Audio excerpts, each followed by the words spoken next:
What is good, guys? M.V.K here, back again. How's everybody doing on their end? Hope everybody is well, as always. My pack.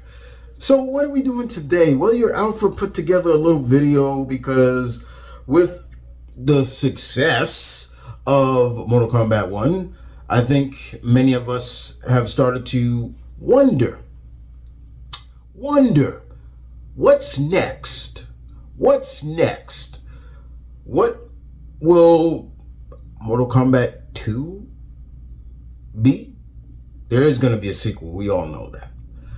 Now, earlier I did my review on Mortal Kombat 1 and I gave my likes and dislikes, things like that. One of the biggest things that people took away from it was they liked it, but there should have been an abundance of new characters as well as mixing in with the old guard, and that's true. I saw the trailer for Omni-Man, and again, it's nice, it's okay, but at the end of the day, I don't really care about guest star DLC characters because it doesn't have anything to do with the story or in general. I get why they do it, but Omni-Man was just not somebody I cared about even being in a Mortal Kombat game. Neither Homelander. All I care about is the alumni, the characters that made up Mortal Kombat. You know, there's only one true guest character that I can truly see in Mortal Kombat, and they have never tried to get that license to use that said character. And who is that character? Kenshiro from Fist of the North Star. That's the only character I want to see in Mortal Kombat. Would work perfectly. But with that being said, guys, I put together a list of characters that could be and should be a part of the second Mortal Kombat in this new timeline. Okay? So it's a list. I have 9. I think it's, no, I got 10, excuse me. Y'all know me, I don't do no even numbers. No, whatever. I got problems. Anyway, sit back, relax, grab yourself a snack. My pack, it's time. Let's do this.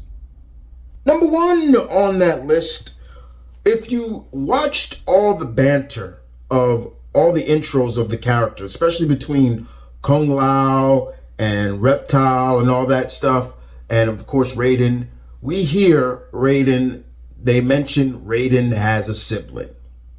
He has a sister. Now, with that being said, in this timeline, Raiden is human. He's mortal. So it makes no sense that his sibling would be mortal as well. And makes it not make no sense. It's not surprising that his sibling would be mortal too. And this is where I come up with the ideas that maybe in the next one, if she's in it, they gender swap Fujin. In the Mortal Kombat dates, Fujin and Raiden are siblings, right? That's what they say. They're I don't know how they're demigods. I don't know where the idea of them being demigods come from, because that would claim, let's go back from the timeline, that would claim that one of Raiden and Fujin's parents are mortal. That's a demigod. One of your parents has to be mortal. The Mortal Kombat universe in terms of gods is weird, but a female Fujin would make sense if they are going to use her. And I would love to see them bring in this Raiden's sister as a female Fujin, where she maybe gets an amulet that gives her the power of the wind, like Raiden has an amulet that gives him the power of electricity, lightning and stuff like that. So yes, female Fujin, that's number 1. Number 2 on the list is, I should have put this number 1, but this was a crime to me. And I don't care what anybody says, this was a crime. The crime of Sonya Blade not being a part of the story. Not being only as a cameo character. Are you crazy? I would have a stern talking to with Ed Boon on this, because this is the first lady of Mortal Kombat. This is the first lady. You don't just leave her out of it. That's like Street Fighter leaving out Chun-Li. You don't do that. It's like, I'm like, wait, where's Sonya at? That's how I was. And as far as I'm concerned, you need to bring Sonya back. And if I'm Ed Boon, when y'all bring Sonya back, don't bring Ronda back. You know who you bring back to voice?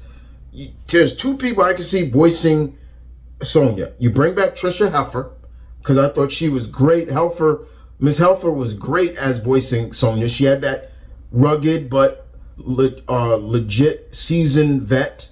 Or you bring back the actress who she is modeled after, the martial art legend herself, Cynthia Rothrock. That's who you bring to voice that character. Y'all brought Jean-Claude to do Johnny Cage. Why not do that for Sonya Blade? Just saying. Leaving out Sonya Blade was a crime to me, and I did not like that, and that hurt. That was like a shot to the heart, and I shouldn't have punched myself like that. I don't want to stop my heart, but nah, that hurt.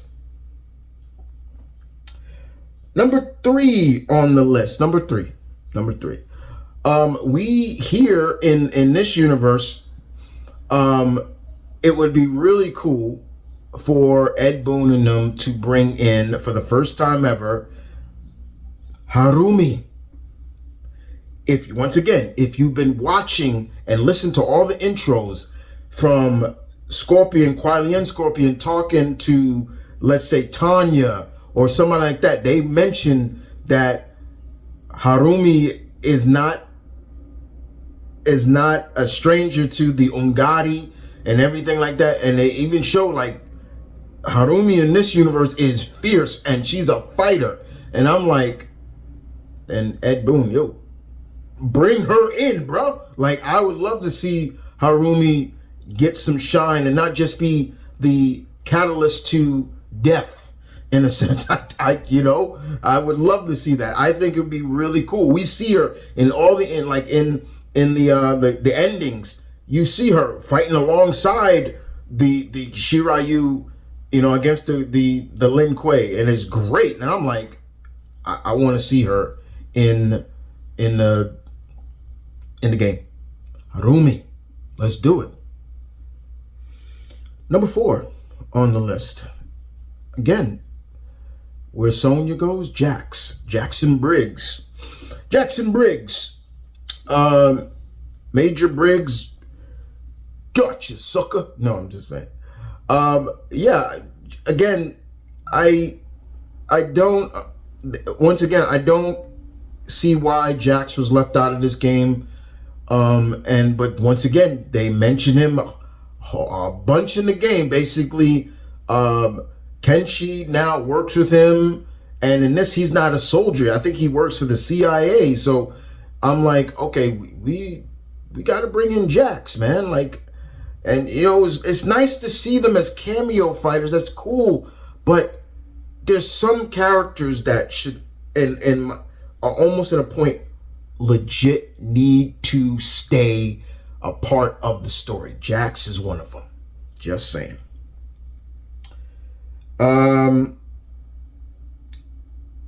Number 5.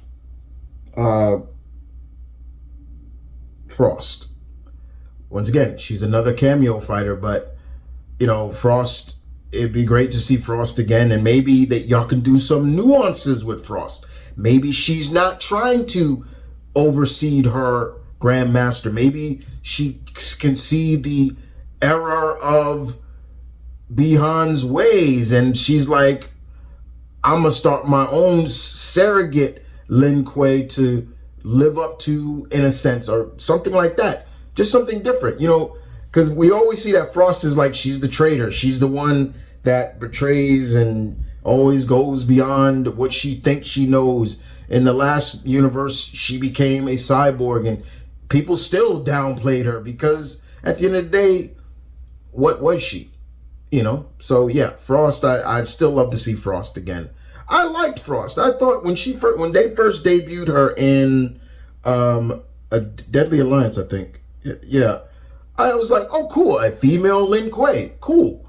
But over time, we just saw that she was egotistical, arrogant, impatient, and power hungry. And yeah, so I would love to see a nuance in this universe of Frost. Just saying. Number 6, Mavado. When's the last time we saw Mavado? Mavado, once again, they drop his name in this game. They drop his name very much. The man with the hook swords. Or we say he stole those hook swords. But Mavado, the last time, another character we haven't seen in a long time. But Mavado is his name has been dropped in this game. And when you're fighting Li Mei, they even say, like, Li Mei tells, I think, Queen Sindel, Mavado has been seen in Shenzhou.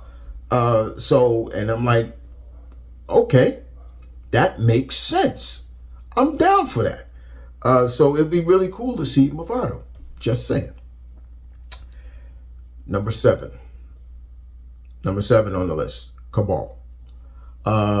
I still have a feeling we're going to see Kabal in the next one. Once again, maybe Kabal could be different in this one. Maybe he won't be a black dragon. The black dragons have been named in Mortal Kombat 1 because Kenshi's trying to get involved with them in a sense.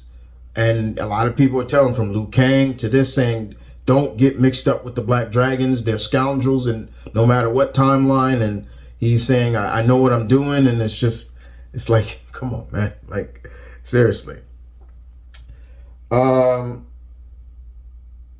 Another character, number 8 on the list. This one may surprise you, Kira. Kira was another character, just like Li Mei, we didn't see for a long time. The last time we saw her was Deadly Alliance, I believe. Deadly Alliance. And she was a traitor. She was trained by Sonya Blade, but went to the Black Dragon. What if we changed that in the new universe, in this universe? Instead of still being trained by Sonya, she is Sonya's partner instead. Like, if Sonya still is a military-esque girl, this is Sonya's now Jax. They're partners. Instead of being a traitor to the Black Dragon, to being this traitor and going with the Black Dragons. Just saying, it would work. It would truly work, in my opinion, and I wouldn't mind that at all. And the 10th one, in my opinion, I think I did 10. Well, this will equal 10 because, more than 10. But the last couple on my is the Kombat kids. I'm sorry, they got shafted big time. This was my problem with when they started this new era, is that the Kombat kids, the next generation got shafted big time. Jackie Briggs, Jackie, Cassie, Kunjin, Takashi, Takeda, all got shafted. Mainly Takashi and Kunjin. Cassie and Jackie went on to do 2 games, the rest didn't. And we see them at the end of the game, and they're even mentioned. Kung Lao mentions to Kenshi that my cousin Kun Jin wants to be a part of the Yakuza, and he says, and Kenshi says, try to get him from trying to get into that. So I wouldn't mind seeing all those characters back. Now, yes, Takeda is going to be a downloadable character, but I don't think he's going to be Kenshi's son. But I don't know if that's Takashi Takeda. And looking at, let's say, Cassie, Cassie Cage. Could we do Cassie? Could she be a... It wouldn't feel right if Cassie was in this universe, but she is the daughter of Johnny Cage, but not the daughter of Sonya Blade. It would feel kind of weird to me. It would feel like, okay, the only way I can see them doing it is if maybe she is... Cassie is the unannounced daughter of Johnny. Like, Johnny had a child he didn't know about, and that's the only way I can see, maybe seeing it go. Remember, he was an actor, so who knows before he got married what he was, so it could go that way. Kongjin could work, perfect, and Jacqueline could work in a sense. Jackie could be as well. You probably just maybe evolve her a little bit. The only two, well, I could say one is Cassie. But outside of that, yeah, there are so many Mortal Kombat alumni characters I want to see now and see what they would change. But having said that, those are just characters, alumni characters that we've seen in games. I want to see Mr. Boone and his team create new characters for this new timeline. Evasive characters, innovative characters, characters that would make up this new realm. How about a new Shokan character that is nothing like Shiva or Katara or Goro, or how about some other realms, other characters from different realms in Outworld, or even just new Earthrealm characters. I understand what they were trying to do, but the Mortal Kombat 1 just felt, well, you didn't really do anything differently. You understand where I'm coming from? Like, give us new characters. That would have been cool to see. I thought Mortal Kombat 1 was going to be more similar to Street Fighter 3. All those new characters that was in that game, there only were two in the first game. Two alumni characters, Ryu and Ken. All the other characters were new. I'm just saying. Think about that. Let that sink in for a minute. Let that sink in. Maybe we can. Well, with that being said, I hope you guys enjoyed this. Those are just some characters I hope to see in the next Mortal Kombat game, because let's be real, there's gonna be another game. Let's be real. And with that being said, I'm looking forward to seeing your list. And with that being said, guys, you guys take care. Deuces.